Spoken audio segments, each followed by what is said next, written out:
আসসালামু আলাইকুম ওরহমতুল্লাহি ওয়াবারাকাতুহ। হায়েজ অবস্থায় কি কোরআন স্পর্শ করা যাবে?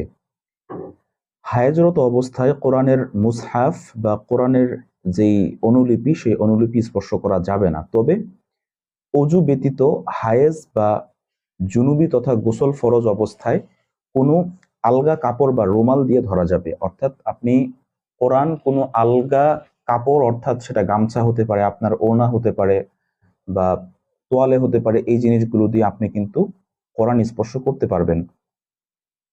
গিলাফে মোড়ানো কোরআন স্পর্শ করা যাবে না, কারণ গিলাফ হচ্ছে কোরআনেরই একটা অংশ। যখন এই গিলাফ প্রতিনিয়ত আপনি কোরআনকে বেঁধে রাখছেন, তাই গিলাফ কোরআনের একটা অংশ হয়ে যাচ্ছে। এই কারণে গিলাফের সাথেও কোরআন স্পর্শ করা যাবে না। আল্লাহ রাব্বুল আলামিন পবিত্র কোরআনে বলেছেন, লা ইয়ামাসসুহু ইল্লাল মুতাহহারুন, পবিত্রতা ব্যতীত কেউ কোরআন স্পর্শ করবে না।